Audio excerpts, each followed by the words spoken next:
So today we're gonna make vegan coconut curry, and to go with it, we're gonna make brown basmati rice. So that's what we're gonna start off with.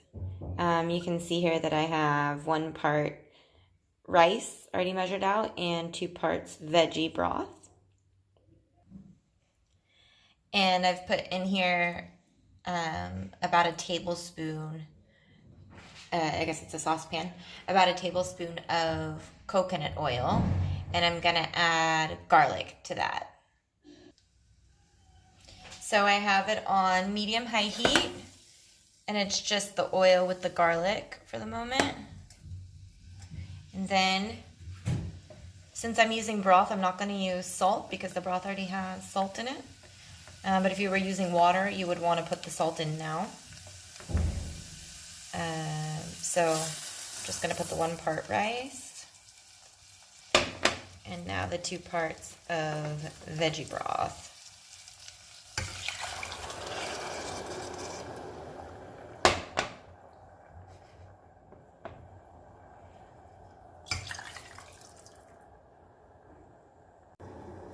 So I'm just giving that a little bit of a stir, and then I'm just going to leave it boiling like this until most of the liquid is evaporated. So we'll just leave that for now and then start on the curry. So it's been about 20 minutes or so, and now you can see like the little holes. There's still some liquid in there, but this is the time to cover it and put it onto low heat and keep it there just simmering. So here we have about 1.5 tablespoons of coconut oil already heated, and curry powder, which you can buy already mixed, or you can play with a different variety of spices and make kind of your own concoction of curry. I always play with what different spices I use. This one had a little bit of curry that had already been prepared. And then I added some turmeric, some cinnamon, a little bit of ginger, some cumin, some cardamom, a little bit of cayenne pepper, which will make it very spicy. So you only add that if you like it spicy. So I had just let the curry powder cook for about a minute. And then I added a bunch of, I would say it was about 4 or 5 garlic cloves. I like garlic, so usually I put even more than that, but I think about 4 or 5 is a good reference. And then I cut an entire onion into thin slices, and you got to leave this for a couple of minutes to cook until the onions become translucent. So now the onions are pretty translucent and ready. So I'm gonna add the vegetables, which I decided to use carrots and sweet potatoes.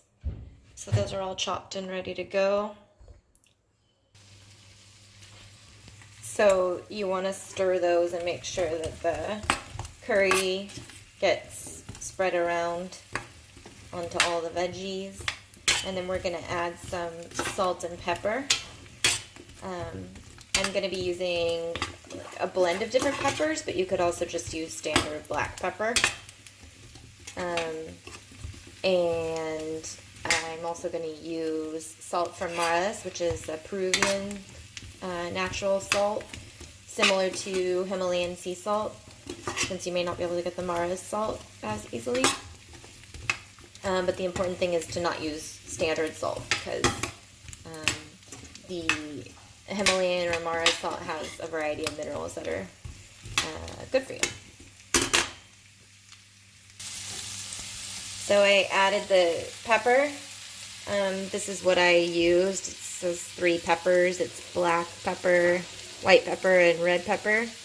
And you can see that icon since it's in Spanish. And I don't measure exactly how much I use. I just kind of eyeball it, and you can see the salt is on there. It's pretty thick grain salt, but it'll dissolve pretty well into the sauce. So then you just need to leave this cooking for, I don't know exactly how long. You just want it, I would say maybe 15 minutes or so. I'm going to be adding mushrooms, but those don't take as long to cook as the carrots and the sweet potatoes. So I'm waiting for these to cook a little bit before I add the mushrooms. So we'll just leave that cooking for a bit. Meanwhile, the rice is looking good. I'm going to add a little bit of veggie broth because it seems like it's mostly evaporated already. So I just splashed a little bit of veggie broth in there, and I'm going to recover it.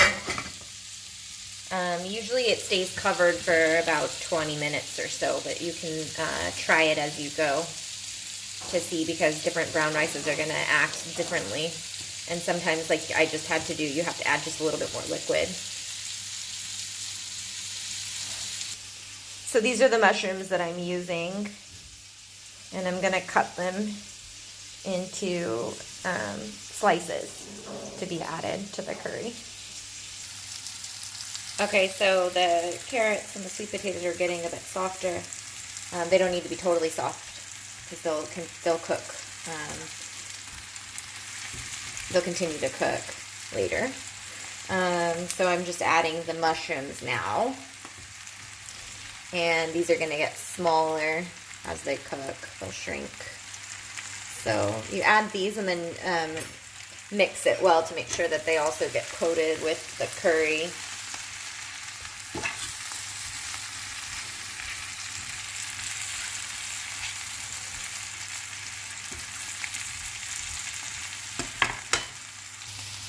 Okay, so now we're going to add coconut milk.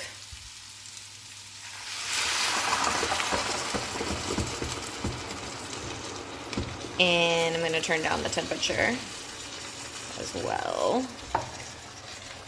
So it was at 4 of 6, which is, I guess, medium. I'm going to put it down to 2.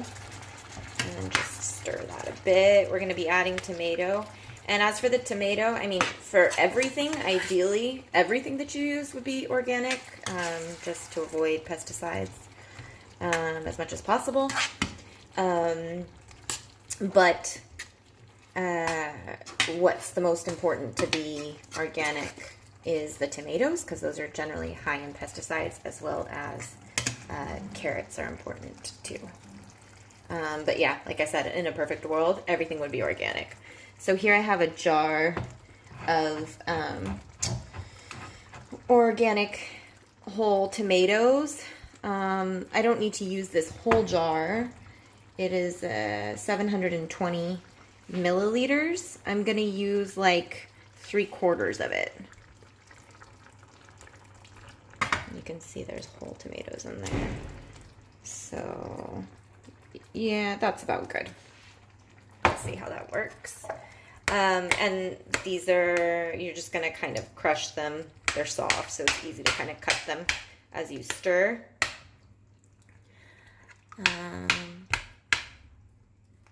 And then I am going to add some tomato sauce, which is also organic. This is a very small one. Let's see.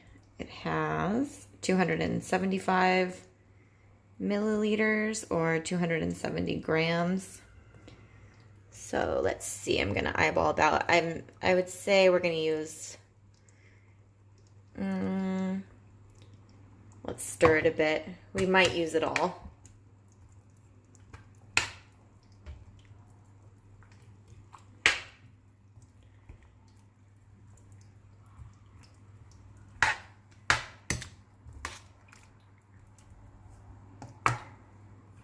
I'm actually going to add a little bit more of the whole tomatoes.